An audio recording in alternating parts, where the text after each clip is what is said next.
consecuencia de la segunda transición demográfica, tanto en lo que supone el hundimiento de la fecundidad y la ampliación de la esperanza de vida, y luego la concentración de la población en los núcleos urbanos. Bien intercomunicados, pero la concentración en los núcleos urbanos.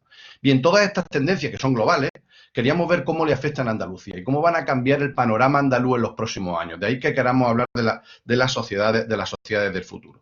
Vamos a establecer nuestra presentación, vamos a estar hablando entre Carlos y yo, para no aburrirles, vamos a estar pasándonos la palabra uno a otro.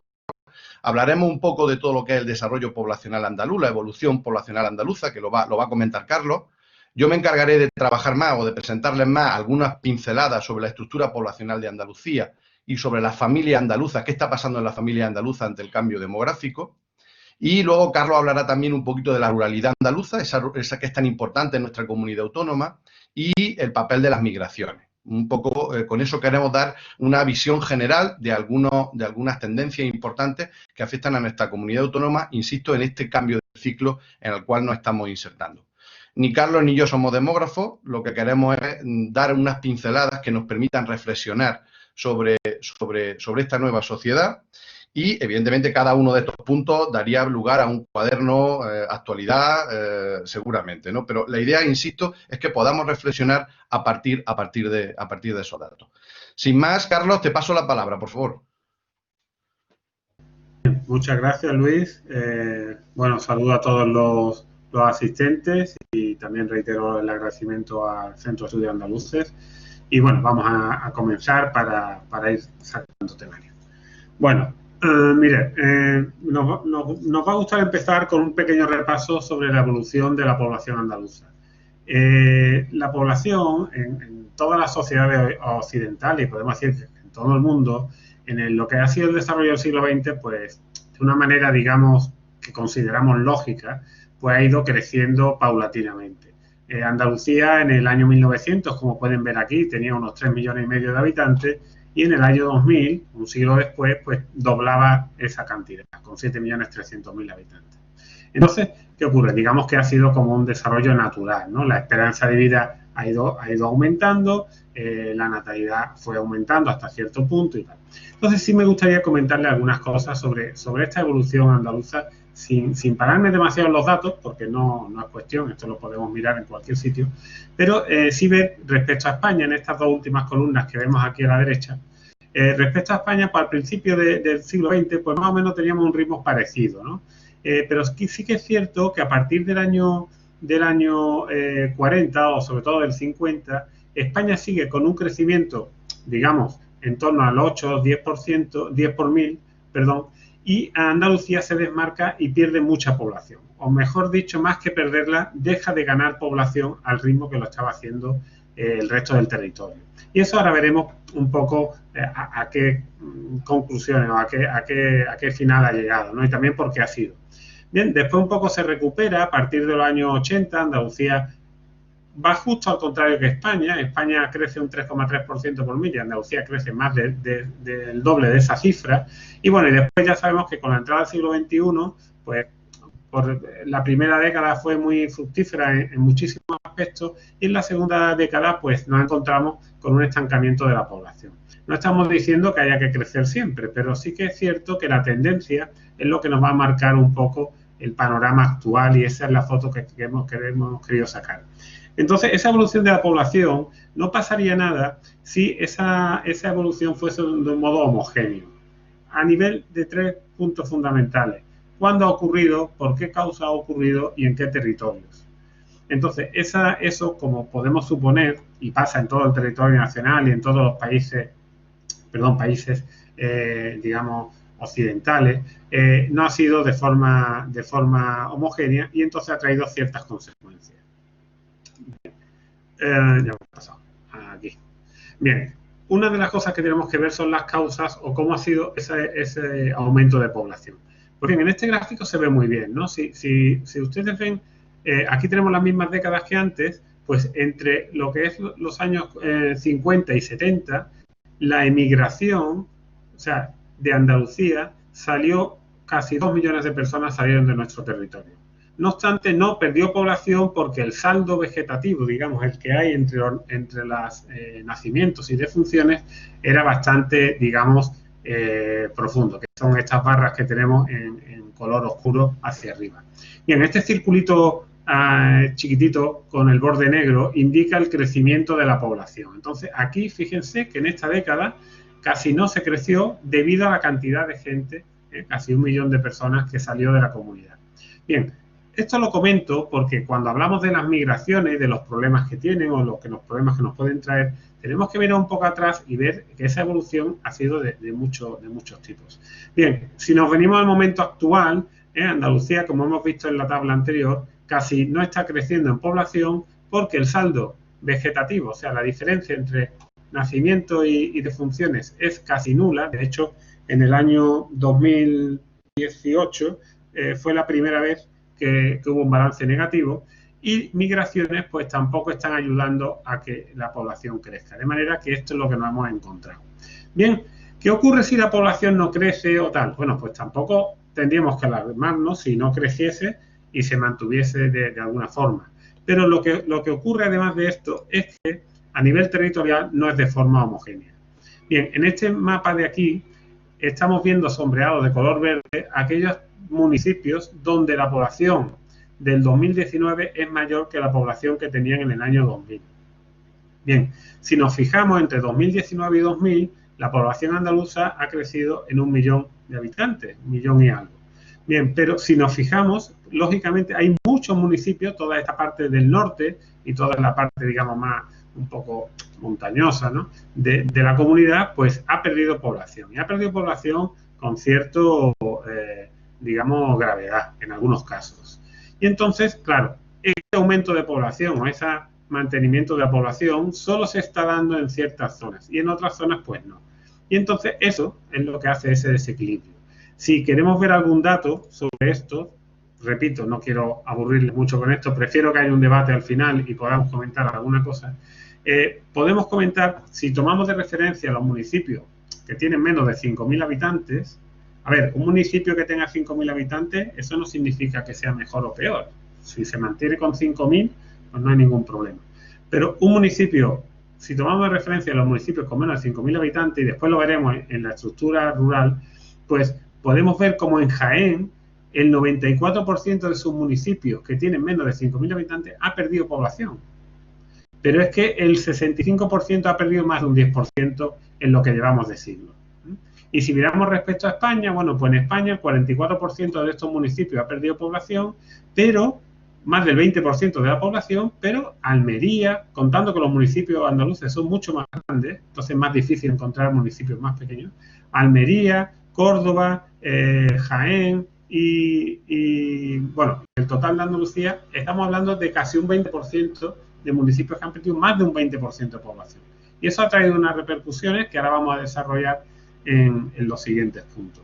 Como he dicho, no es cuestión de dar aquí muchos datos, pero sí tener un poco claro cómo la población va cayendo o se va distribuyendo de forma muy heterogénea y también es heterogéneo, como ahora explicará el profesor Luis Ayuso, la distribución de la población. Le paso la palabra a Luis para que siga con la exposición.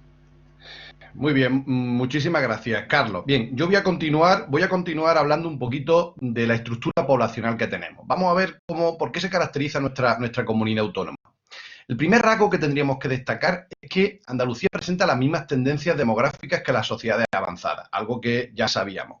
Si analizamos un poquito la pirámide de población, esta que le he presentado, podemos ver cómo bueno, las cohortes de los baby boomers se nos están haciendo mayores, cada vez están más envejecidos, y tenemos las cohortes de los años 90. Hay que tener en cuenta que en el año 98 nuestro país tuvo las cohortes más cortas porque tuvimos el menor número de nacimientos de nuestra historia. Entonces, llegamos al 1,28 hijos por mujer en Andalucía y en España al 1,13, por lo tanto, cohortes muy pequeñitas. Se recupera un poco con el ciclo económico y luego vuelve a descender hasta la actualidad, ahora mismo en el 1,32. Por tanto, si no ocurre nada, los demógrafos nos dicen que las proyecciones harán que en el año 2040 nuestro país sea de los más envejecidos del mundo.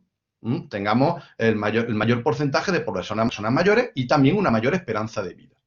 ¿Eso a qué nos lleva? Eso nos lleva, por un lado, al reto del envejecimiento. Es decir, lo primero que quiero que reflexionemos o que pensemos es que el que seamos más mayores es un éxito como sociedad, es un éxito del estado de bienestar, es un éxito de la medicina, es un éxito de nosotros como especie, si queréis. O sea, es un éxito el tema del envejecimiento.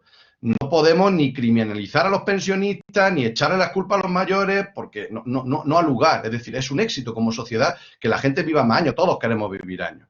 Eso sí, va a dar lugar a un nuevo escenario. Y para eso estamos los científicos sociales, para ver hacia qué escenario nos encaminamos y para ver, bueno, cuáles son los retos a los que nos vamos a enfrentar. ¿Cuáles van a ser esos retos? Vamos a tener un envejecimiento generalizado de la población. Vamos a tener la despoblación de algunas zonas, es lo que se prevé. Eso va a dar lugar, por ejemplo, a una importante demanda de cuidados.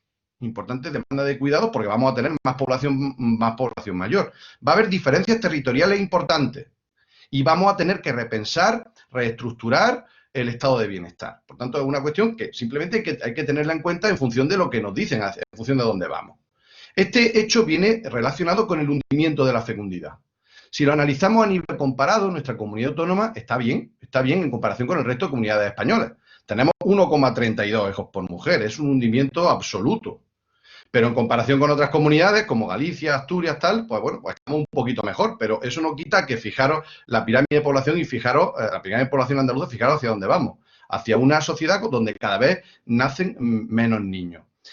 Los demógrafos, además en Andalucía es interesante porque hay muchas diferencias interesantes. Almería, por ejemplo, pues he dicho que tenemos 1,32. Almería tiene 1,62 frente a Huelva que tiene 1,25. Pero es que dentro de la propia Almería no es lo mismo el índice de fecundidad que tienen en la zona del litoral que el que tienen, por ejemplo, las alpujarras almerienses. No tiene nada que ver dentro de la propia provincia, ¿no? Por tanto, esto hay que intentar analizarlo bien. ¿Los demógrafos qué nos dicen? Los demógrafos nos dicen que el hundimiento de la fecundidad viene sobre todo de la mano del retraso de la maternidad. El retraso de la maternidad, que es un fenómeno característico del retraso de los ciclos de vida, que es propio de esta nueva sociedad que decimos que está emergiendo, este retraso de los ciclos de vida. Eso da lugar a un hundimiento, a un descenso de la fecundidad. Hay muchas causas, sabemos, causas de corte generacional, causas económicas, causas sociales, causas incluso culturales, que podemos hablar si queréis en un debate, que están escritas y que podemos reflexionar. Importante una cuestión, la tasa de dependencia. Lo ha apuntado antes Carlos. En el año 2018 nuestra comunidad autónoma representó una tasa de dependencia negativa, es decir, por primera vez en nuestra historia muere más gente de la que nace, nuestra historia reciente. ¿De acuerdo? Os he puesto aquí este gráfico porque quería que vierais un poco cómo normalmente tenemos asociado que las personas mayores están en los pueblos. El porcentaje de población de personas por rango de edad nos demuestra que efectivamente las personas mayores de 64 años, sobre todo, el porcentaje es muy importante en los municipios pequeños. Pero fíjense lo que pasa en los municipios de más de 100.000 habitantes. Suele haber un porcentaje mayor de personas mayores que de personas jóvenes. Es decir, este descenso de la fecundidad está afectando también, como era de esperar, a los grandes municipios, ¿no? El reflejo principalmente de estas dos tendencias, ¿dónde los tenemos? Lo tenemos en los hogares. ¿Qué está pasando en los hogares? Bueno, pues en el año 2006, precisamente, el profesor Eduardo Bericá publicó un libro que está publicado en esta casa sobre la estructura de los hogares en Andalucía. Y las perspectivas, muchas de las cuestiones que decía el profesor Eduardo Bericá y la profesora Lola Martín Lago, se cumplen cuando vemos que ha pasado el tiempo. Es decir, tenemos unas tendencias que dan lugar a un aumento de los hogares unipersonales.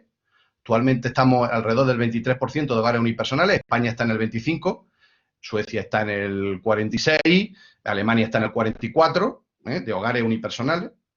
3 de cada 4 hogares son familiares, es decir, ese familiarismo en Andalucía sigue presente. Es verdad que un familiarismo con distintos rasgos, una nuclearización de los hogares, una mayor pluralidad de formas de vida familiar y una cuestión importante que también analizamos de manera temporal es el tema de cómo aumentan los hogares sin hijos, que es otro elemento fundamental.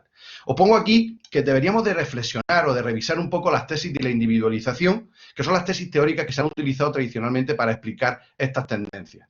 Lo digo porque habría que pensar, en ese sentido muy interesante, el trabajo que está desarrollando el profesor Felipe Morente en la Universidad de Jaén sobre los hogares unipersonales en Andalucía, para ver un poco, bueno, si son esos hogares unipersonales son por obligación o por elección. Es decir, la gente quiere vivir sola porque quiere vivir sola o porque no tiene más remedio que vivir sola.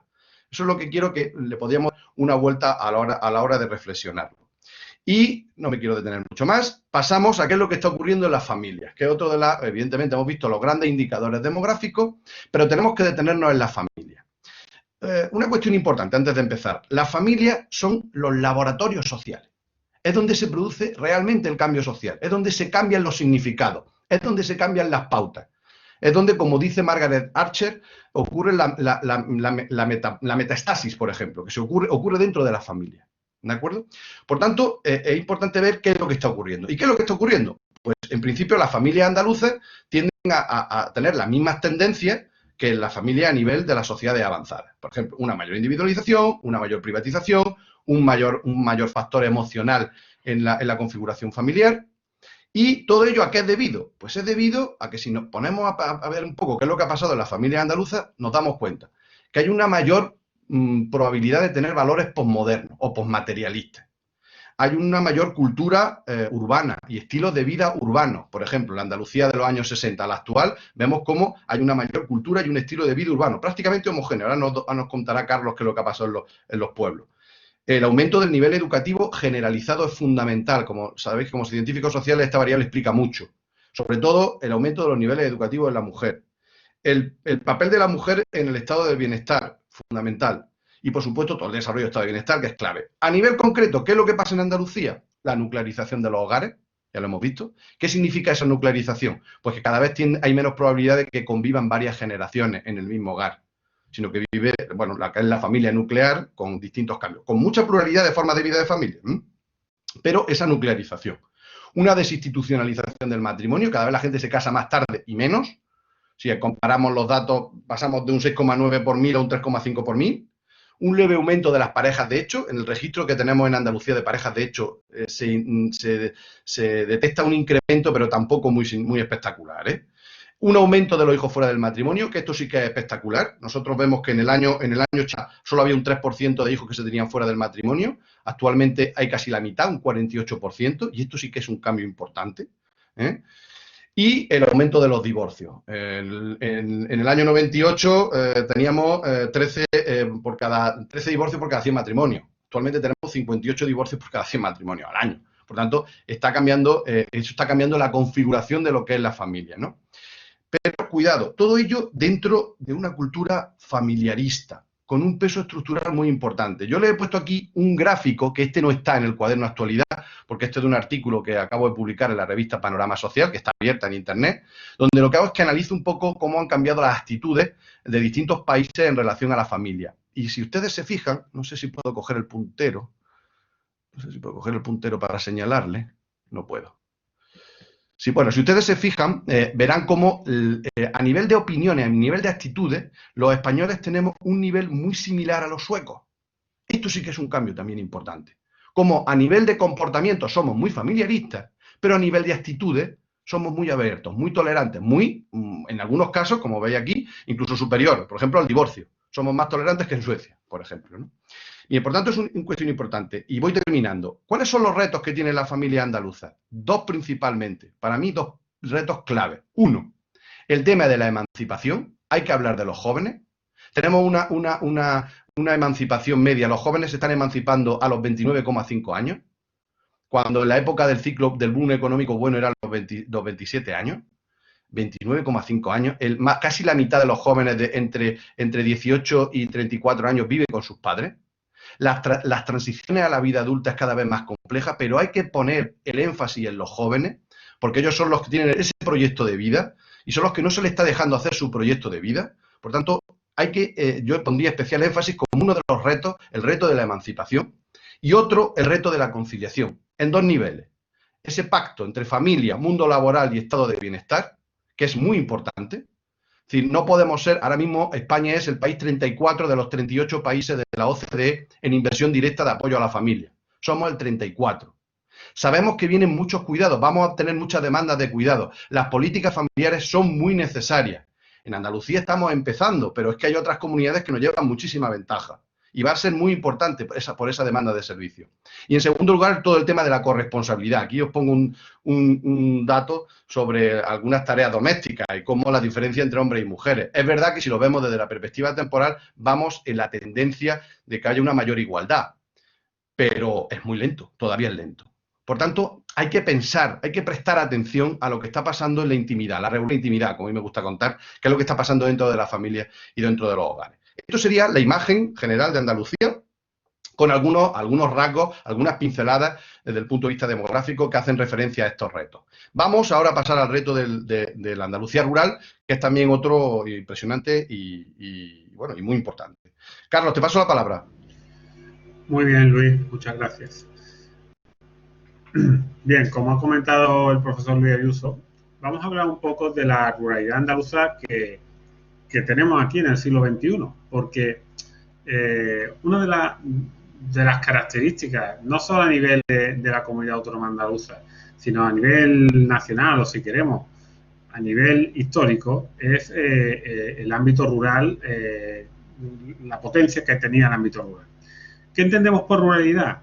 Bueno, pues por ruralidad, esto es algo que todavía se sigue discutiendo y de hecho hay una norma UNE que está en revisión que va a abordar ese tema, pero por ruralidad pues entendemos, pues podemos medirla de muchas diversas formas, pero de ninguna, o sea, todas estas formas van a tener un sesgo respecto a algún territorio respecto a otro. Quiero decir, en esta pequeña tabla que tenemos aquí, vienen las definiciones de ruralidad que han hecho diversos organismos. El Instituto Nacional de Estadística, la OECD, la Ley 45/2007, de Ley de Desarrollo Rural Sostenible, etcétera. Entonces, ¿qué ocurre? Dependiendo de los parámetros que se utilicen para definir qué es la ruralidad, pues, a ver, esto a lo mejor ahora parece, ¿y esto a qué viene? Pues viene a lo siguiente: todas las medidas de apoyo, de promoción, de impulso del ámbito rural y de desarrollo del ámbito rural se articulan en función de unos parámetros que se miden anteriormente. Entonces, es muy importante definir muy bien qué vamos a entender por ruralidad y también distinguir qué ocurre en los diferentes territorios. Miren, una de las cosas que ocurre, si miramos un poco el territorio español, la Ley 45/2007 decía que era un municipio rural si tenía menos de 5.000 habitantes. Se apoyaba en esta simple definición. ¿Qué ocurría? Que nos decía que entonces el 70,7% de España era rural, pero en Andalucía solo teníamos el 51% de territorio rural. En cambio, si por ejemplo íbamos a la definición de la OCDE, que la rural era en función de la densidad, pues ¿qué ocurre? Que en España el 90% del territorio se consideraba rural, mientras que en Andalucía solo el 87%. Entonces, como ven aquí, dependiendo del tipo de criterio que se utilice, y no me voy a parar más en esto, tendríamos valores muy dispares. Por ejemplo, el INE rural, municipio pequeño rural, menos de 2.000 habitantes. Pues, ¿qué ocurre? En Andalucía hay muy pocos. ¿Pero por qué? Pues por esta imagen que ven aquí a la izquierda. Miren, este es Sevilla y Burgos. Tienen una superficie en kilómetros cuadrados muy similar. Pero mientras que Sevilla tiene algo más de 100 municipios, en Burgos estamos por los 370. ¿Qué ocurre? Pues que es lógico que si contamos los habitantes que hay en cada municipio, en una provincia como la de Burgos aparezca un gran número de municipios que tienen, por decir un ejemplo, menos de 2.000 habitantes. Mientras que en los municipios típicos de Andalucía, donde por ejemplo la provincia de Cádiz tiene algo más de 50 municipios nada más, pues es normal que sea difícil tener municipios de menos de 100, de 500, de 200 habitantes. ¿Por qué? Porque los términos municipales son muy grandes y si sumamos toda esa, superficie, pues lógicamente sumamos todos los habitantes. Entonces la dicotomía entre rural y urbano, que es tan importante según por medio de las medidas, porque al fin y al cabo nos tenemos que basar en los territorios y en los límites legislativos, pues digamos que la nueva tendencia que hay desde la Unión Europea y desde otros investigadores, esperamos desde Eurostat, es que se mida a qué se dedica el uso del suelo de ese municipio criterios demográficos como población y densidad, pero no con tanta importancia, y sobre todo también accesibilidad hacia un núcleo de población que tenga los servicios necesarios. Quiero decir, que podemos tener un municipio muy pequeño que esté pegado a un municipio muy grande y no se considere, permítame la expresión, tan rural como un municipio que sea un poco más grande que el anterior, pero esté aislado en una zona más inaccesible. Entonces, digamos que esa ruralidad entendida debe tener muchos más parámetros y es muy importante fijarla según el territorio. No es lo mismo medir la ruralidad en la comunidad andaluza que medir la ruralidad en la comunidad foral de Navarra o en Cantabria. No tiene nada que ver. Entonces, ¿con qué nos encontramos? Nos encontramos que según estos parámetros que hemos dicho, en Andalucía se considera rural, remoto, accesible todas estas zonas verdes que ven aquí. Si recuerdan los mapas que hemos visto anteriormente, coinciden con las zonas donde hay más problemas de natalidad, donde hay menos población y, como veremos ahora, donde las migraciones también han sufrido mucho más efectos. ¿Qué ocurre con la ruralidad? ¿Qué es lo que nos vamos a encontrar en el siglo XXI? Miren, en los años 50 el 70% de la actividad andaluza estaba vinculada al ámbito rural.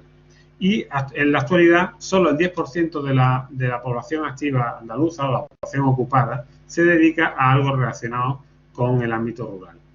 Cuando me refiero a rural me refiero a la actividad agraria. Entonces, lógicamente, hay que pasar de esa desagrarización a unos nuevos sectores. Está claro que el sector servicios está irrumpiendo con fuerza, pero también tenemos la suerte de contar con nacientes industrias y nacientes servicios de otro tipo que no son solo los de la tercera parte, ¿no? Digamos, el sector servicios. Entonces, ¿qué ocurre? Cuando hablamos de ruralidad y de cómo están, siempre decimos que Andalucía se está o se debe preparar con lo que ya está pasando en el resto de España.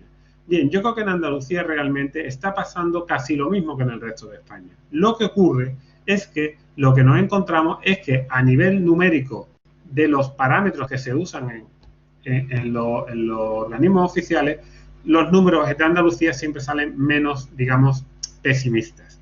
Pero contamos con zonas que ya tienen cierto problema. ¿Qué es lo que tenemos que buscar? Pues mirad, lo que tenemos que buscar es, lo primero de todo, para esta desagrarización que ya está vigente, es una digitalización real del territorio. Nosotros necesitamos que realmente llegue una conectividad digital a todo el territorio con una velocidad suficiente. Y no solo que llegue con una velocidad suficiente, sino que lo haga a un coste asumible por los, digamos, usuarios. ¿Por qué? Hablamos mucho del desarrollo rural, del turismo rural, de la sostenibilidad, todo esto está muy bien. Pero si a una persona que tiene una pequeña explotación en un pueblo perdido, tener wifi o internet le cuesta 4 o 5 veces lo que nos cuesta a alguien que vivimos en una capital, pues lógicamente todos esos costes redundan en la posibilidad de éxito de su empresa. Entonces, esa digitalización, donde tienen que alinearse todas las administraciones, es totalmente necesaria. ¿Para qué? Para convertir estos territorios en lo que se denominan territorios rurales inteligentes. ¿Qué significa eso? Pues miren, justo, queda feo decir gracias a esta pandemia, pero bueno, debido a esta pandemia que estamos sufriendo, nos hemos dado cuenta de pronto que con teletrabajo se pueden hacer muchas cosas que antes considerábamos impensables. Podemos gestionar muchas cosas, se han habilitado formas de realizar tareas docentes, trabajo, etcétera, etcétera, desde el teletrabajo. Pues eso no deja de ser un reflejo o una oportunidad de lo que puede ser el futuro de la ruralidad andaluza. ¿Por qué? Porque a mucha gente le interesa o le gusta vivir en un municipio rural. Lo que ocurre es que por motivos laborales, por motivos de desplazamiento, de aislamiento y tal, pues entonces se ve abocado a salir de ahí. Y no solo por motivos laborales. Nosotros nos encontramos que cuando hemos estudiado los municipios, cuáles son los problemas, qué es lo primero que hay que hacer, preguntarle a las personas qué es lo que le está ocurriendo, te dicen que ellos están muy bien allí, pero en el momento que tienen un niño chico, oye, ya esto no me hace tanta ilusión tener el médico tan lejos, ¿no? O desde el momento que tengo una persona enferma, o desde el momento que... Entonces, ese territorio rural inteligente, ¿qué significa? Significa digitalizar todo lo posible. Tener una asistencia telemática médica, ¿vale?, que sea como un recurso. Tener de verdad una administración electrónica donde los usuarios, igual que está pasando ahora, puedan gestionar muchísimas actividades de las que se hace, instaurar el transporte a demanda, gestionar también digitalmente las explotaciones agrícolas, abrirse al mercado. Todas esas nuevas capacidades que tenemos gracias a las tecnologías TIC nos están abriendo un campo para desarrollar este territorio. Nosotros tenemos la suerte de que el clima que tenemos, sea invierno o sea verano, aunque hay picos donde es un poco más incómodo vivir ahí, no tenemos ningún problema como los municipios rurales de montaña, donde en invierno realmente hay que ser, como yo digo, muy nativo para disfrutar de eso. Entonces, eso implica un cambio cultural. Nosotros necesitamos pensar que esta nueva ruralidad es posible, que los pueblos tienen esa oportunidad, que hay mucha gente que le gusta vivir y, lógicamente, y disfrutar de un municipio con la naturaleza, con la sostenibilidad. Todo el que ha vivido en una gran ciudad y también ha podido vivir en un pueblo medianamente cómodo, cuando pasan una serie de años, lo tiene bastante claro. Entonces, ese cambio cultural es necesario. Y es necesaria una alineación de todas las administraciones para que esto se impulse de verdad. Que no parezca la última escalón que tenemos que arreglar. Porque hay mucho territorio, hay mucha gente que vive ahí y, lógicamente, tienen unas necesidades que, si no se las podemos, es posible que prospere. Bien, y por último, pasamos al apartado de Andalucía en las migraciones. Esto es una pequeña pincelada, porque esto daría para hacer un tratado completo. Una pequeña pincelada de cómo Andalucía se comporta respecto a los movimientos migratorios. Haciendo una pequeña histórico de lo que ha pasado, digamos que el éxodo rural urbano de los años 50 y 60 ya está agotado, y eso produjo pues un gran movimiento migratorio dentro de la propia comunidad y hacia otras comunidades de muchísima población. Pero eso ya, digamos que se acabó. Las migraciones de retorno, estas migraciones fueron producidas de aquellas comunidades que eran emisoras de población, como le pasó a Andalucía. A lo largo de los años, a partir de los años 80 y 90, recibieron a esos antiguos emigrantes, se convirtieron en inmigrantes y volvieron a su tierra. Y entonces eso pues también es algo que ha ocurrido en esta pequeña transición, ¿no? ¿Qué ha ocurrido? Que, como vemos en este mapa grande de la derecha, los territorios que reciben migrantes, igualmente que antes, coinciden con las zonas del litoral y con las zonas, digamos, que, por decirlo de algún modo, tienen menos problemas de despoblación. Los territorios, los municipios donde los problemas de despoblación o los problemas de envejecimiento, los problemas de falta de servicios, tienen muy poca capacidad de atraer migrantes. Y eso, lógicamente, es como un círculo vicioso. ¿De acuerdo? Entonces, ¿qué ocurre? La inmigración extranjera está teniendo una relevancia muy importante en nuestra comunidad, y en este mapa todo lo que está marcado en verde y en verde oscuro son personas que viven en esos territorios que no nacieron en España. Y fijaos que el verde oscuro está hablando de que más del 15% de la población no ha nacido en España. Lógicamente hay zonas del este almeriense, como ha comentado antes Luis Ayuso, que son muy diferentes a la zona de la Alpujarra de Almería o la Alpujarra granadina, pero digamos que ese poder migratorio del año 2000 a 2009, 3 de cada 4 personas nuevas que hubo en Andalucía fue gracias a la migración. Y eso es algo que tenemos que tener en cuenta y que tenemos que tener claro. Otra cosa es la temporalidad de estos migrantes o la procedencia, pero independientemente de esos casos, tenemos que tener claro que la sostenibilidad demográfica muchas veces va a pasar en este mundo actual por intercambios migratorios. Bien, para terminar con este punto, si se fijan en este pequeño mapa, hay provincias como Jaén o Córdoba que ha perdido, siguen siendo provincias exportadores de si me permiten la expresión, exportadores de habitantes. Mientras que Málaga, Huelva, Almería y un poco Cádiz siguen atrayendo a cierta migración, tal como vemos en el mapa. Pero estas provincias están perdiendo, como ven aquí, casi 4,20, como le pasa a Jaén, por cada 1000 habitantes pierden 4 de media cada año. Entonces eso, si contamos con la población, pues es bastante grave. Bueno, con esto terminamos la exposición. Ahora paso a las conclusiones que se encarga el profesor Luis Eluso. Bien, muchas gracias, Carlos. Rápido, muy rápido, porque quiero dejar tiempo para el debate.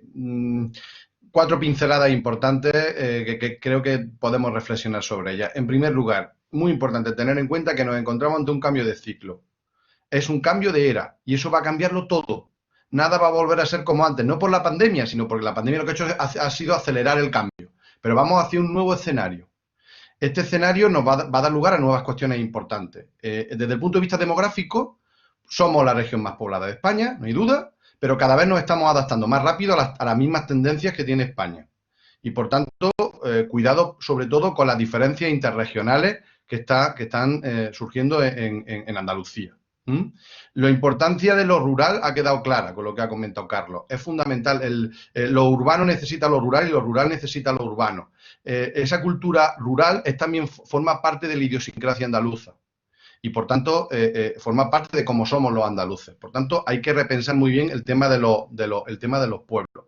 En ese repensar, fundamental, el tema de la conectividad, el tema de lo digital.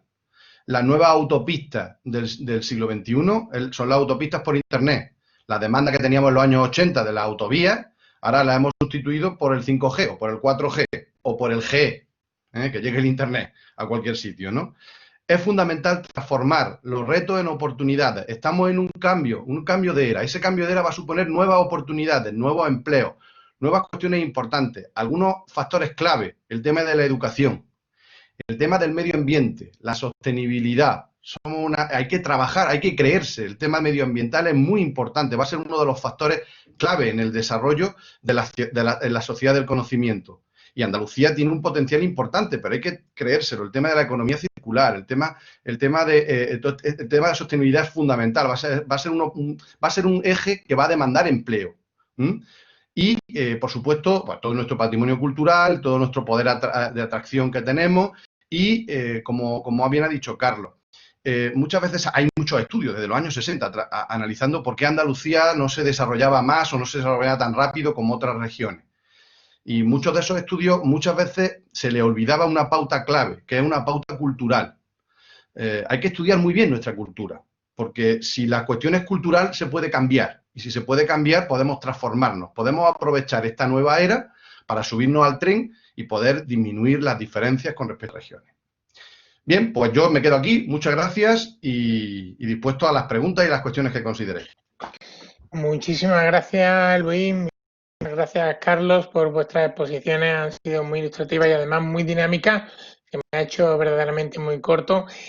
A partir de ahora les comentamos a nuestros participantes que queda abierto el chat. Por favor, vayan poniendo por ahí, por favor, todas las preguntas que les vayan surgiendo. Yo tengo ya varias, entonces yo para ir iniciando el debate, ir proponiéndonos cosas, empezaría por Luis. Has comentado con respecto al tema de la emancipación, la edad de 29,5. No sé si te ha atisbado algún juicio de valor sobre este tema, pero sí has explicitado que no se le está dejando a los jóvenes emanciparse, ¿vale? Entonces, aquí me ha venido a la mente rápidamente la superestructura. A ver si tenemos una superestructura que está impidiendo el avance de las generaciones jóvenes, de las más jóvenes, o qué capacidad, independientemente de esta superestructura, qué capacidad individual tienen los jóvenes, o teníamos los jóvenes en su día, para independizarnos. O sea, ¿cuál es el peso que balance hay ahora mismo sobre la superestructura y sobre la capacidad individual de los jóvenes para independizarse? Es una eterna lucha dicotómica que tú muy bien conoces. Y por el tema, y para Carlos, ha hecho muchísimo hincapié, prácticamente ha reflejado en una única variable, la dependencia del desarrollo rural a las nuevas autopistas de la información, a la transformación digital. Parece que si mañana, ojalá fuese así, de verdad, en el ámbito rural todo el mundo tuviese una fibra, y lo digo yo que hasta hace muy poquito, hasta hace prácticamente escasamente un mes, no tenía fibra en mi casa, prácticamente no había fibra. Si todo el mundo que vive en el ámbito rural tiene acceso de fibra de 600 megas, una oferta, ya está, digamos, ya va a haber, o parece ser que va a haber una grande movilización de la gente del mundo rural. Hombre, sabemos que los cambios sociales no se producen de un día para otro, pero bueno, una paulatina y sobre todo un asentamiento de la población en el ámbito rural y la posibilidad de un mayor desarrollo económico, incluso cultural, si queremos, también en el ámbito rural. ¿Hasta qué punto crees que esta dependencia o relación proporcional se puede dar entre estas dos variables? Y si no hay ninguna otra variable que tú crees que tenga tanto peso como el elemento de la transformación digital o hacer llegar la autopista de la información de fibra, por ejemplo, al ámbito rural. Gracias y a partir de ahora después iré pasando más preguntas que ya están llegando aquí en el chat. Bien, a ver, Tristán, te contesto yo en cuanto a los jóvenes. La verdad es que me alegro mucho que me hagas esa pregunta porque yo quiero hablar de jóvenes. Entonces me alegro muchísimo. Lo primero, como tú bien sabes, hacen falta estudios de jóvenes. Y tú lo sabes mejor que yo porque el último estudio del Centro de Estudios Andaluces es de 2013 y nos hace falta un estudio de jóvenes para poder ver, poder analizar esa relación entre estructura y superestructura. En los últimos estudios lo que sabemos es que evidentemente hay razones económicas, hay razones sobre todo vinculadas con el precio de la vivienda, pero como he dicho antes cuando hablaba de Andalucía, hay razones culturales, claro que sí, claro que sí. Por eso digo que hay que prestar mucho más atención a los jóvenes, a ver cómo piensan los jóvenes, cuáles son las expectativas que tienen los jóvenes. La transformación que he dicho antes de los ciclos de vida, el mundo que van a vivir los jóvenes o que están viviendo los jóvenes. Fijaros que la pandemia sobre todo ha afectado a los jóvenes. Los que tienen su proyecto de vida y los que iban a empezar su primer trabajo, los que están empezando su proyecto de vida en pareja, son a los que más les ha afectado el tema de la pandemia. Por tanto, hablamos muchas veces de los mayores, y es verdad, pero también hay que hablar de los jóvenes. Es una generación que es clave. Si Andalucía quiere transformarse y queremos cambiar como comunidad, tendremos que pensar muy bien en cuáles son los andaluces que vienen, que tienen que seguir tirando del carro. Hay que escucharlo, hay que ver y hay que... Oye, y si es una cuestión cultural, fantástico, porque lo cultural se cambia. Es verdad que puede tardar décadas, pero si es una cuestión, si el problema es cultural, si el problema que tenemos o las dificultades que tenemos son culturales, vamos a estudiar bien esa cultura para ver qué cuestiones o hacia qué dirección podemos cambiarla. Por tanto, yo lo que yo sí pido es más atención a los jóvenes, de verdad. Tristán, me gusta mucho la pregunta que me has hecho porque pasa lo siguiente y voy a empezar por lo más fácil. Posiblemente estamos ante la última generación cuyo padre o abuelo nació en un pueblo, o sea, en un pueblo pequeño. O sea, nosotros, yo todavía, bueno, yo soy muy de ciudad, ¿no? Pero vamos, en mi casa, ¿no? Pues mi mujer, pues su madre era de pueblo, el otro de allí, tienes vecinos que tienen un pueblo, que llevan a su hijo y lo llevan con mucho gusto. Pero esos niños no han nacido allí, ¿eh? No hicieron allí el colegio y se fueron al instituto a otro lado. De eso ya quedan muy pocos. Si no aprovechamos este momento para ese arraigo, eso no va a surgir. ¿Y qué relación tiene con la pregunta que me has dicho? Pues que yo pienso, de hecho, los municipios que siguen creciendo de población son los que se encuentran entre 10.000 y 30.000 habitantes en Andalucía. Los menos de 2.000 están perdiendo mucha población, pero los grandes municipios, digamos las grandes ciudades, no están aumentando mucho su población. ¿Por qué? Porque el precio de vivienda es muy cara, las condiciones de vida, no estamos hablando del nivel de Madrid, ¿no? Pero las condiciones de vida, hay gente que ya le empieza a fastidiar mucho, también a nivel incluso de salud. Entonces la gente empieza a irse a localidades limítrofes que hacen de dormitorio y, bueno, con las comunicaciones terrestres que hay, pues lo hacen. ¿Qué ocurre con la conexión digital? Mire, yo estoy muy seguro que con lo que, a ver, con lo que vale un piso, supongo, en Sevilla, lo que vale un piso en Granada, estoy hablando de ciudades que conozco un poco más, que me perdonen los de otras provincias, o lo que vale un piso en Málaga, tú te vas a un pueblo y te compras la casa que tú quieras. ¿Mm? Si yo tengo la facilidad de ir a trabajar un día o dos a la semana como mucho a una oficina, tener reuniones virtuales y trabajar desde casa, al que le guste, yo creo que no habría mucho problema en que muchas personas se fueran a vivir a un territorio, digamos, no te estoy hablando de un pueblo de 80 habitantes, ¿no? Eso ya es otro problema, pero a un territorio donde estás en función con la naturaleza. Y como he comentado antes, tenemos un clima que hasta el invierno es bueno, o sea, no tenemos un clima que es que en invierno no se puede estar. Entonces, ¿ese desarrollo económico puede surgir? Pues yo creo que sí. También puede ser, no queda muy bien decir yo creo, yo pienso, ¿no? Aquí tenemos que manejar datos, ¿no? Y hay que preguntarle a la gente qué es lo que haría. Pero yo creo que con la conectividad terrestre unida a una conectividad digital de verdad, porque la administración electrónica ya funciona. La declaración de la renta casi que hay que hacerla electrónicamente. Pues díselo a alguien que viva en Atajate o en la serranía de Ronda. Se ríe en tu cara porque se le cuelga la página y cuando va a darle a aceptar le dice lleva mucho tiempo en espera. Entonces no puede. Entonces, ¿usted cree que yo voy a trabajar desde casa? No, me echan. Entonces, eso yo creo que es algo vital. Y lo uno un poco a una pregunta que hace aquí en el chat Enrique Simón, digo que como estamos hablando justo de eso, ¿qué es lo necesario? Lo necesario es que llegue una amplia cobertura de Internet a todos los sitios, pero a gran velocidad. Y las administraciones, esto depende de la administración central. Lógicamente, todas las administraciones se tienen que alinear, pero depende de la central. ¿Qué ocurre con los operadores de telefonía? Los operadores de telefonía, hasta hace muy poco, el tipo de contrato que tenían eran porcentaje de población a la que tú dabas servicio. Y tú tenías que darle servicio, por decir un número, ahí me permitís, no lo tengo claro, el 85%, usted quiere ser operador, tiene que cubrir el 85% de la población. ¿Dónde me voy? A los grandes núcleos urbanos y ya cumplo con eso. Entonces, ahora ya se está hablando un poco de territorios. ¿Qué ocurre? A los ayuntamientos de más de 5.000 habitantes le obligan a poner, le llaman unos cartuchos para que llegue el operador y ponga allí su lanza. Pero si después no lo pone, tiene cobertura. Ellos se lavan las manos, tiene cobertura. Pero digamos que es algo que debería ser mucho más global. Creo que me quedo ahí. A ver, hay otra pregunta. No, sí, por supuesto, sí. Había otro tema también importante que se ha tratado también al principio, que es el tema de la fecundidad. 1,32, si no recuerdo mal, para Andalucía. ¿Crees que esto es una tendencia que es posible revertir a medio y largo plazo con alguna combinación de políticas? Y otra cuestión que nos plantean también. Parafraseando el título de algún libro de impacto respecto de la España vaciada, ¿consideráis que la expresión Andalucía vacía o vaciada es acertada para calificar nuestra comunidad o no?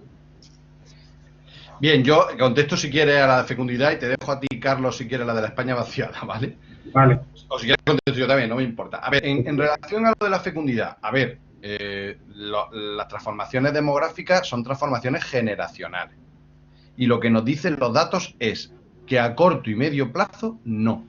A corto y medio plazo no tenemos solución. La fecundidad es muy complicado que cambie a corto y medio plazo. Por eso, como estamos mejor que otras comunidades autónomas, es ahora cuando tenemos que tomar decisiones. Es ahora cuando hay que hacer un buen diagnóstico de lo que está pasando en Andalucía. Es ahora cuando hay que escuchar a los andaluces, qué demandas tienen los potenciales padres. Es ahora cuando tenemos que hacer eso. Porque sabemos que a corto y medio plazo la salida que tenemos es la inmigración. Que también vamos a tener que competir por inmigrantes. Si es que vamos a tener, en la nueva sociedad de la información, vamos a competir. Hemos visto que los inmigrantes tampoco se distribuyen de manera homogénea por el territorio. No tenemos inmigrantes en la Andalucía interior, o tenemos muy pocos. Entonces, a nivel de fecundidad, a medio y corto plazo, no tenemos una solución. Pero eso no quiere decir que tengamos que quedarnos con los brazos cruzados. Todo lo contrario. Tenemos que empezar a tomar medidas por lo que viene. Y si sabemos que vamos a necesitar población inmigrante, tendremos que hacer unas propuestas y unas políticas para intentar atraer y para intentar integrar a esa población inmigrante. O a eso, como está haciendo, por ejemplo, Galicia, a esos gallegos retornados. Oye, hay gallegos que se fueron a Latinoamérica y que ahora Galicia quiere que vuelvan, porque es que se le hunde la comunidad autónoma. Pues nosotros en Andalucía tendremos que hacer lo mismo. Con la cuestión de que, bueno, una de las cuestiones que tendríamos que plantearnos, que eso quedaría también para la reflexión, es si queremos que haya más o menos niños. A lo mejor te podemos decir, oye Luis, que a lo mejor es que no debemos, que la gente evidentemente tenga los niños que quiera, pero es que a lo mejor no hay que potenciar la natalidad, que ese podría ser otra cuestión. Eso podría ser otro debate de por qué hay que potenciar o no hay que potenciar la natalidad. Desde luego, las encuestas nos dicen que a los españoles les gustaría tener 2,3 hijos. Y tienen en Andalucía tenemos 1,32 y en España menos, 1,2. Por tanto, eso es lo que a corto plazo no, pero eso no significa que no tengamos que hacer nada. Carlos, bueno, sobre la España vaciada, muy breve. Ya a mí no me gusta esa expresión en absoluto. Ni vacía, ni vaciada, ni nada. Vamos a ver, estamos en un cambio de ciclo y en Andalucía también. Y a lo mejor hay que plantearse, y en Andalucía no es el caso, eso se habla más de España, que como hemos visto antes en una transparencia, que Burgos tenga 371 municipios, pues no tiene mucho sentido. Entonces, a lo mejor hay que plantearse que ha cambiado el modelo económico o está cambiando el modelo económico. Ya la gente que vive de la agricultura son mucho menos por la automatización, que eso ya pasó hace 30 años, y entonces es cierto que el florecimiento de ciertos pueblos que había, que dependían mucho de la agricultura y de la mano de obra, pues ahora no está de esa manera. Aunque sí tenemos otras zonas, todo lo que es el litoral almeriense y tal, que sí está viviendo un florecimiento también por culpa de la agricultura de otro tipo. Entonces, ¿qué ocurre? Esa España vaciada, bueno, a lo mejor hay que plantearse que habrá zonas que debido a cómo se está desarrollando la actividad económica, pues va perdiendo fuerza. Pero también es cierto que hay mucha España vaciada donde había industrias han desaparecido. Entonces, no hay que echarle la culpa a la despoblación y a la natalidad. Es algo que, como ha dicho Luis, el profesor Luis Ayuso, está pasando a nivel occidental, ¿vale? Que la gente tiene menos niños y tal, pero el territorio pues tiene que conectarse y apoyarse entre sí. Y si hay pueblos pequeñitos, pues habrá pueblos pequeñitos. Y ya está. No creo que vayan a desaparecer muchos pueblos, sobre todo en Andalucía, por el tipo de municipios que tenemos. Muy bien, gracias, Carlos. Luis, comentabas antes el tema del estado del bienestar, del welfare, y hacías alusión también al principio precisamente a un replanteamiento de este welfare. ¿Qué opciones o qué planteamiento de estado de bienestar nos plantea este cambio demográfico que estamos haciendo o estas perspectivas demográficas? Porque la sociedad está clara, está demandando cada vez más estado de bienestar, sobre todo después de una pandemia como la que hemos tenido, relativo sobre todo a sanidad y educación. ¿Cómo complementamos o cómo casamos esas demandas con este panorama demográfico que se nos plantea? Bien, es muy interesante, Tristán, la pregunta y te daría para que habláramos mucho.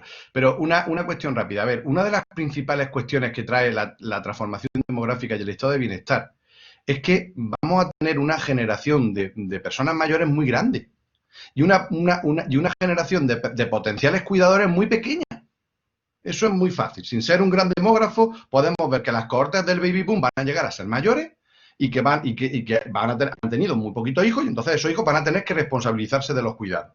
Entonces, eso va a dar lugar a que tengamos que pensar muy bien cómo renegociamos el tema de los cuidados en todos los sentidos. Eso va a hacer que las relaciones de pareja, las relaciones de hombre-mujer, todo el mundo tenga que arrimar un poco el hombre para el tema de los cuidados. Eso va a hacer que haya que repensar el estado de bienestar. ¿En qué sentido? Pues que habrá que incitar un debate que es fundamental y que no existe, o por lo menos yo no lo he escuchado todavía. Es verdad que en la última etapa hubo un reto y ahí se creó un comisionado para el tema de las pensiones y tal, pero no hemos tenido un debate profundo sobre el tema de cuál va a ser nuestro estado de bienestar, ya no solo de pensiones, que es muy interesante y a los economistas les interesa mucho y es muy importante, a mí me interesa más como sociólogo el tema de los cuidados. ¿Quién nos va a cuidar? ¿Quién va a cuidar esa demanda potencial que vamos a tener y cómo vamos a sostener un estado del bienestar en el que todo el mundo esperamos llegar y podamos disfrutar y tal? Pero ¿cómo vamos a poder hacer eso? Otros países como Alemania lo están pensando, el tema, en fin, hay distintas alternativas y nosotros tendríamos que repensarlo. Yo no tengo una solución sobre es mejor más o menos estado del bienestar, no. Yo simplemente lo que digo es que es necesario que lo reflexionemos, que lo pensemos. Son proyectos, Tristán, como todo esto, a largo plazo, que no son de gobierno, son proyectos de país, son proyectos de qué queremos ser. Entonces son proyectos que tienen que estar muy consensuados, son proyectos que tienen que estar muy pensados. Y yo lo que digo es que hay que abrir ese debate cuanto antes para poder ver distintas alternativas. ¿De acuerdo? Más cuestiones. Gracias, Luis.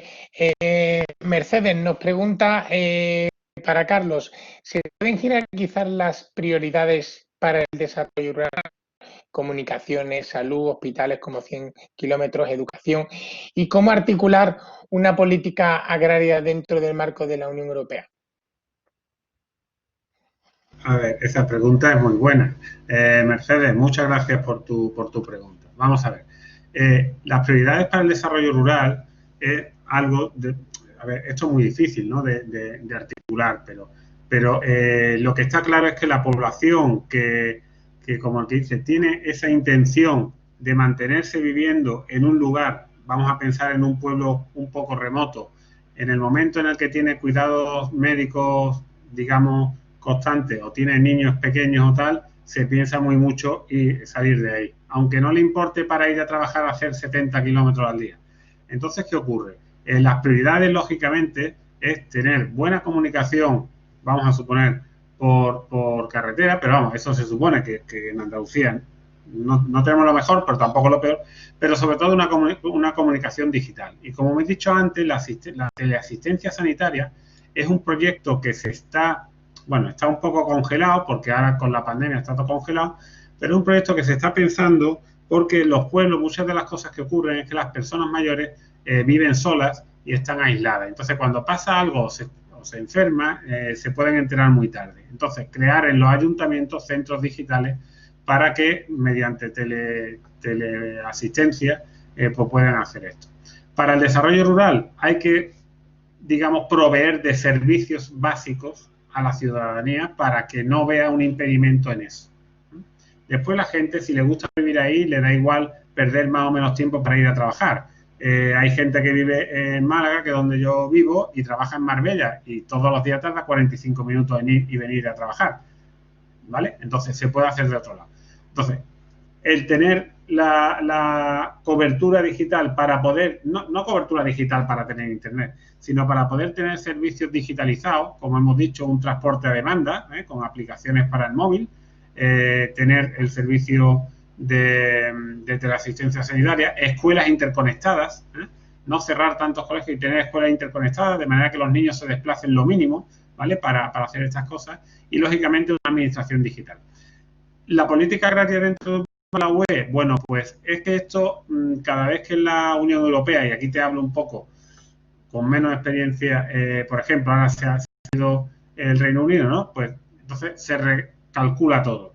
Y España, por algún motivo, no tiene, bueno, sabemos, no tiene a lo mejor la suficiente fuerza. Está el nuevo marco 2027, se está terminando de ultimar, y lógicamente la política agraria en Andalucía sigue siendo algo muy, muy importante. Yo creo que nuestros gobernantes pues tienen lógicamente que echar el resto, y yo sé que lo echan, pero es muy difícil. Pero vamos, resumiendo un poco, las prioridades para el desarrollo rural pues andan más bien por proveer de servicios a la comunidad que vive allí, porque ellos pagan los mismos impuestos que pago yo.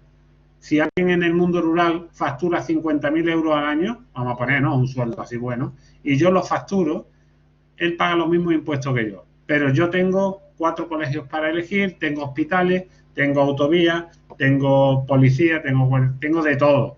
Y ellos no tienen casi de nada. Entonces eso, pues, lógicamente es un agravio que hace complicado. Entonces hay que poner toda la carne en el asador. Por ahí preguntan también, y aprovecho también, Mercedes, ¿el turismo rural es una oportunidad? Pues posiblemente sea una oportunidad siempre que sea sostenible. Y así de fácil, ¿no? El ámbito natural hay que cuidarlo porque tenemos un patrimonio también y una naturaleza, tenemos desiertos, tenemos serranía, tenemos bosque, y eso hay que cuidarlo mucho y lógicamente debe ser una oportunidad, pero lógicamente de una forma sostenible, igual que puede ser una fábrica de zapatos, vamos. Muchas gracias por la pregunta. Vale. Gracias, Carlos. A raíz de esto que comentaba, de esta estructura de servicios, ¿crees que tanto esta estructura de cuidados como de servicios, si hubieran estado bien implementados, hubiera ayudado a mejorar la gestión de la pandemia? Es una opinión personal. Yo creo que la pandemia, como nadie tenía experiencia, yo creo que se puede criticar a todos los que queramos, a todos. Pero también es cierto que hay que ponerse en el lugar del que tiene que tomar cualquier decisión. Es cierto que una buena red de atención sanitaria primaria hubiera a lo mejor ayudado en muchas cosas, no solo para la pandemia, sino para otros muchos casos. Y eso es importante que se establezca y que exista, porque nadie se debe sentir desprotegido, ¿no?, respecto a cosas tan importantes como la salud. Yo creo que hubiera ayudado una buena red de asistencia primaria en las zonas más, digamos, aisladas. Lo que sí es cierto, que sabemos, es que en los sitios más aislados también es verdad que la incidencia ha sido menor. Vale. Tristán, déjame que le conteste a Alberto Capote, que me ha hecho varias preguntas y quiero contestar. Perfecto, sí. Ya también un tema a Lucas también, que había preguntado también sobre el tema de la fecundidad. Mira, Alberto me preguntaba el tema de la economía, nos preguntaba Alberto, que creo que es un tema súper interesante. Es verdad, Alberto, tienes toda la razón. No hemos hablado de economía, es verdad que nos hemos centrado más en demografía que en economía. Pero es verdad que uno de los grandes retos que tiene la sociedad andaluza, el tema del desempleo. Oye, tenemos unas tasas de desempleo que incluso en las épocas de ciclo económico expansivo han sido muy altas. Entonces, eso hay que pensarlo bien. Y estoy seguro que se está pensando. Cuestiones importantes que yo veo. Pues, en primero, hacer un buen diagnóstico. ¿En qué fallamos como comunidad autónoma? ¿En qué fallamos como sociedad? ¿En qué estamos fallando en Andalucía para que tengamos una tasa de desempleo que duplica o triplica casi la de otras regiones de España?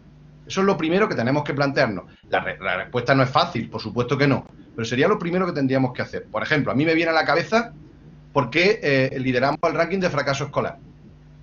Porque a lo mejor eso nos daría alguna pista. La sociedad de la información, la sociedad del conocimiento, la sociedad digital a la que viene es una sociedad del conocimiento, donde el tema del propio concepto de conocimiento va a cambiar. Pero es muy interesante y muy importante esta cuestión como factor estructural básico para esa nueva sociedad. Y, por ejemplo, una cuestión importante, Alberto, sabemos ahora mismo, a partir de la pandemia, sabemos que van a venir muchos fondos estructurales. Se habla de ese plan Marshall, ¿no?, que hemos oído en muchos sitios. Ese plan Marshall que parece que va a llegar a nuestro país. Bueno, pues había que replantearnos bien si nos van a dar esa oportunidad de que van a llegar recursos, de qué manera vamos a gastar esos recursos. Y eso me hace que reflexionemos sobre qué ha pasado con el desarrollo rural, con todos los planes de desarrollo rural que llevamos teniendo en Andalucía, qué ha pasado con las ayudas agrarias, qué ha pasado con todo, que sin duda han contribuido a mejorar por ejemplo, la sostenibilidad de muchas zonas rurales. Pero si ahora vamos a recibir dinero, y vamos a recibir grandes paquetes de dinero, es el momento de ponerse a pensar de qué manera podemos vehicular ese dinero a los sitios donde realmente nos hagan falta y podamos potenciar ese dinero. Como decía antes, es una época de cambio, es una época de oportunidades. Si somos capaces de aprovechar el tren, Andalucía crecerá mucho. Pero si no, será otro tren que perdemos, emigraremos. A lo mejor no está mal, pero será otro tren que perderemos. ¿De acuerdo? Eso en cuanto a economía, Alberto, espero haberte respondido. ¿Y qué era lo otro? Lucas, sí, está el tema de la natalidad. Si creías que va a seguir cayendo, va a aumentar el descenso con motivo de la pandemia o no. Y también respecto del tema de apoyo, de políticas de apoyo a los cuidados para favorecer la natalidad, nos pregunta María. Vale, respecto a la fecundidad, a partir de la pandemia, bueno, tenemos que esperar a los datos. Yo te digo el olfato que tengo. El olfato como sociólogo lo que me dice es que va a seguir cayendo la fecundidad. La fecundidad, es verdad que se juntan dos tendencias diferentes. Las grandes pandemias han dado lugar automáticamente a un aumento de la fecundidad. Si vemos lo que pasó con las Torres Gemelas en Estados Unidos o lo que pasó con la gripe del 18 en España, después de eso hubo un ciclo expansivo de la fecundidad, y es verdad, y es cierto. Pero esa tendencia se contrasta con la que venimos, y es que el indicador de fecundidad es un indicador muy sensible a los ciclos económicos. Y no tanto por la pandemia, sino por el ciclo económico que nos viene, es lo que puede hacer que la fecundidad siga cayendo. Es decir, no existen razones por las que la fecundidad vaya a aumentar. Desde luego, la ayuda a la fecundidad, puedo asegurarte que no han mejorado. Seguimos con los mismos problemas para la fecundidad. Y esto lo uno con la siguiente pregunta sobre el tema de las políticas para los cuidados. Hay que hacer políticas de cuidado, pero sobre todo para mejorar la conciliación. Tenemos que mejorar que la gente pueda elegir si quiere tener hijos o no quiere tener hijos. Pero desde luego, si quiere tener hijos, que no le penalice. No puede penalizarte. Si tú decides tener hijos, no te puede penalizar. Lo mismo que hay que luchar contra el fracaso escolar, porque una sociedad democrática no puede tener un fracaso escolar que de raíz está segando las oportunidades de muchos jóvenes. En el tema de la fecundidad pasa lo mismo. Tenemos que hacer políticas que contribuyan o que apoyen a la gente que quiera tener hijos, porque es democrático, es decir, es que seamos igualitarios, que podamos competir, es decir, que se puedan competir realmente hombres y mujeres. Cuando hagamos políticas que nos permitan que no se sesgue o se penalice, sobre todo en el caso de las políticas de fecundidad, a la mujer. ¿De acuerdo? Muy bien. Oye, pues mira, se nos ha pasado corriendo, llevamos más de 1 hora y cuarto ya, hemos cerrado el chat, pero sin duda ha sido enormemente interesante, pero se nos han abierto otros frentes como para estar aquí 1 hora y media o 2 horas. Sin duda tendremos que repetir la experiencia en el futuro y de verdad que se nos han abierto muchos frentes que intentaremos poco a poco ir desgranando. En tanto, pues nada más, muchísimas gracias Luis, Carlos, por esta súper ameno webinar en la que todos hemos aprendido mucho y sobre todo nos hemos ilustrado mucho y hemos dedicado un momento de reflexión a un tema tan importante que es la sociedad en la que vivimos, la sociedad de Andalucía en la que vivimos. ¿De acuerdo? E indicarle a todos los asistentes que tienen a su disposición una encuesta de satisfacción en nuestro chat que nos va a ayudar seguramente a mejorar y a hacer estas actividades más ilustrativas. Y nada más, y citarles a todos nuevamente a una nueva convocatoria de los ciclos de webinar que desarrollamos en el Centra, no sé si ahora ya antes del verano, pero sí justamente después seguiremos con estos ciclos.